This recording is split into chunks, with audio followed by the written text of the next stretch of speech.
Hi, நான் இப்போ உங்களுக்கு ரொம்ப ஹெல்த்தியான ஒரு ஃபுட்டு, ஆனால் ரொம்ப டேஸ்டான ஒரு ஃபுட்டு, கீரை, தண்டுக்கீரை. இது வரைக்கும் நம்ம கீரை எதுவுமே செஞ்சு பார்த்ததில்ல. இந்த தண்டுக்கீரை வந்து நம்ம சவுத் சைடில் வந்து ஈஸியாக கிடைக்கக்கூடியது, எந்த காலமும் கிடைக்கும். இப்போ நம்ம கலர் இதாக இருக்குது, சில சமயம் பச்சை, சில சமயம் தண்டு நல்ல லாங்காக இருக்கும், டேஸ்ட்டாகவும் இருக்கும். இப்போ இன்றைக்கி வந்து இதுக்கு கீரை தான் நிறையா இருக்குது இன்க்ரீடியன்ஸ் வந்து கீரை அளவு பார்த்துக்கோங்க. உங்களுக்கு தகுந்த 2 குடும்பம்னா அதுக்கு தகுந்த மாதிரி கீரை வச்சா போதும். கடுகு, உளுத்தம்பருப்பு தாளிக்கிறதுக்கு வெங்காயம், இது வத்தல் சீரகம் போட்டு தான் தாளிக்கணும். வத்தல் சீரகம், தேங்காய், இது உப்பு அவ்வளவுதான். தண்ணி வந்து தேவைப்பட்டால் தெளிக்க தான் செய்வேன், நான் ஊற்ற மாட்டேன். சரியா? எண்ணெய் சமையல் எண்ணெய் எதுனாலும் எண்ணெய் வந்து அது தாளிக்கணும், அதுக்காக எண்ணெய் ஊற்றினா போதும். சரியா? அவ்வளோ போதும்.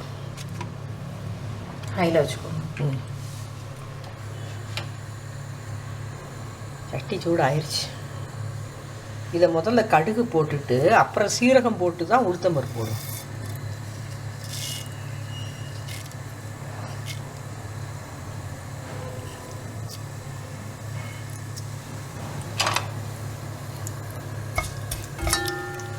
இப்போ எங்கள் பக்கத்தில் தண்டுக்கீரை கிடைக்காது அப்படின்னு, இந்த கீரை தான் கிடைக்கும். இது எப்படி, எனக்கு பாலக்கீரை உங்களுக்கு நெட்டில் பார்த்து நீங்கள் செஞ்சுருவீங்க. அரைக்கீரை கடைஞ்சாதான் நல்லாயிருக்கும். அதை இன்னொரு நாளைக்கு நான் செஞ்சு காமிக்கிறேன்.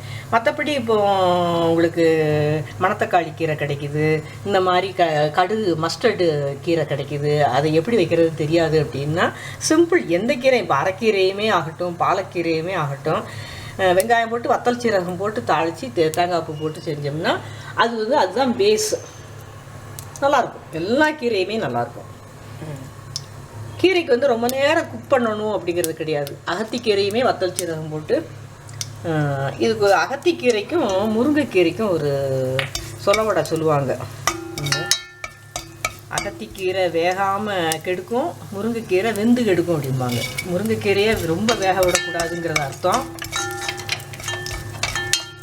அகத்திக்கீரையை 2 பெரட்டி எடுத்துடலாம்ல, கீரை தானே அப்படின்னு விடக்கூடாது, சுருளை வேக விடணும்.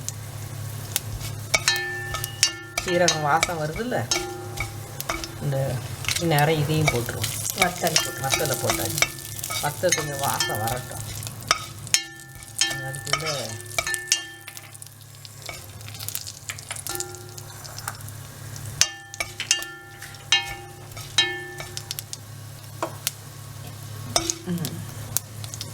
உளுத்தம்பருப்பு கலர் மாறிடுச்சு. வெங்காயம், இதுக்குமே சின்ன வெங்காயம் போடலாம், பெரிய வெங்காயம் போடலாம். நான் பெரிய வெங்காயம் தான் போட்டிருக்கேன்.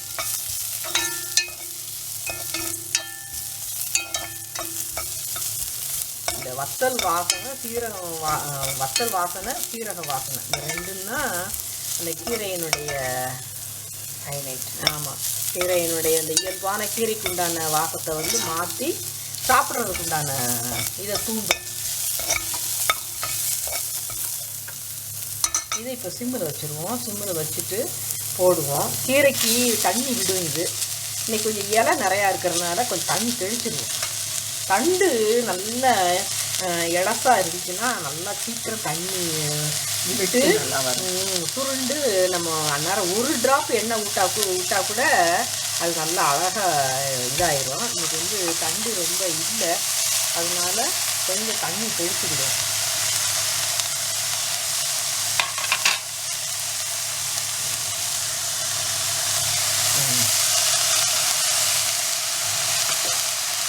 தண்ணி வச்சு மூடி வச்சுடுவோம். இதுவும் மூடி வச்சு அப்படியே அது கொஞ்சம் அந்த தண்ணி அந்த வேர்வெல்லாம் வழிஞ்சு அதுக்குள்ளேயே அப்படி வெந்துருச்சுன்னா அவ்வளோதான், அது வேக்காடு. அவ்வளோதான். நல்லா தண்ணி வேர்த்துருக்கா. நம்ம ஏற்கனவே 2 தெளிப்பு தண்ணி தெளிச்சிருக்கோமா, இதில் வெந்திருக்கோம். இப்போ இந்த தண்ணி இதில் விடுற மாதிரி பண்ணுங்க. நல்லா ஞாபகம் வச்சுக்கோங்க. உப்பு போடல. உப்பு வந்து கீரைக்கு கடைசியில் தான் உப்பு போடணும். இந்த பார்த்ததே வெந்திருக்கிறது தெரியும். எனக்கு வந்து இன்னும் கொஞ்சம் கூட வேகட்டும்னு தோணுது, ஆனால் தண்ணி தெளிக்க வேண்டாம், இப்படியே இருக்கட்டும். இந்த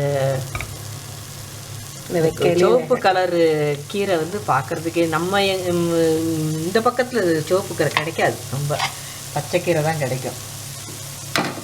நான் நேற்று கடையில் போய் நான் வாங்கிட்டு வந்தேன் சிவப்பு கலர் கீரை. இது ஹீமோக்ளோபின் லெவல் கூட்டும். இந்த பீட்ரூட்டு இதெல்லாமே வந்து பொம்பளை பிள்ளைகளுக்கு ரொம்ப முக்கியமான தேவையான ஒன்று. கட்டாயம் போதும், தண்ணி எல்லாம் இதாகட்டும். இப்போ நான் மூடி போட்டு 2 நிமிஷம் வச்சுருந்துருக்கேன். 2 நிமிஷத்தில் வந்து தண்ணி நல்லா வத்திருச்சு, வெந்துருச்சு, கீரை வெந்துருச்சு. சில சமயம் வந்து முத்துன கீரையாக இருக்கும், அப்படின்னா வந்து வேகிறதுக்கு டைம் எடுக்கும். அப்படின்னா நீங்கள் இன்னும் கொஞ்சம் கூட தண்ணி தெளித்து தான் இதுக்கு வேக போடணும். நிறையா தண்ணி போடாதீங்க. தேங்காய் பூ போட்டுடுறேன். தேங்காய் பூ போட்டுட்டு இன்னும் கொஞ்சம் ஹையில் வச்சுக்கிறேன். இங்கே இருக்கிற தண்ணி வத்தட்டும். இப்போ உப்பு போடுறேன்.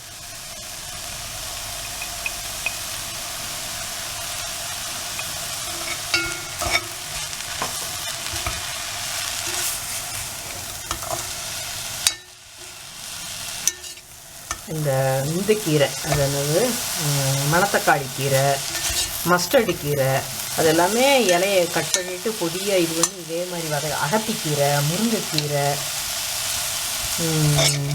அதெல்லாம் இதே மாதிரி வதக்கி செஞ்சிங்கன்னா சாப்பிட்றதுக்கு நல்லாயிருக்கும். அகத்திக்கீரை நல்லா வேகணும். சர்வ் பண்ணிடலாமா? பீன்ஸ் தான் நிறையா இருக்குது. தண்டு நல்லா சாஃப்டாக இருக்கிற தண்டு கீரைன்னா இன்னும் வந்து நல்லாயிருக்கும். இன்றைக்கி அருமையான தண்டுக்கீரை வச்சு சாப்பிட்ருக்கு. ரொம்ப பார்த்துருப்பீங்க எவ்வளோ ஈஸியாக சமையல் பண்ண முடியும் அப்படின்னு சொல்லிட்டு. எவ்வளோ ஹெல்த்தியான சாப்பாடுங்கிறது உங்களுக்குமே தெரியும். கீரை வந்து எவ்வளோ ஹெல்த்தியானது டாக்டர்ஸ் இப்போ எல்லோரும் சொல்கிறாங்க, நியூட்ரிஷியன்ஸ் சொல்கிறாங்க. அதனால் அருமையான இதை வந்து வாரத்துக்கு ஒரு நாள் வச்சு சாப்பிடுங்க. சாப்பிட்டு ஹெல்த்தை மெயின்டைன் பண்ணுங்கள்.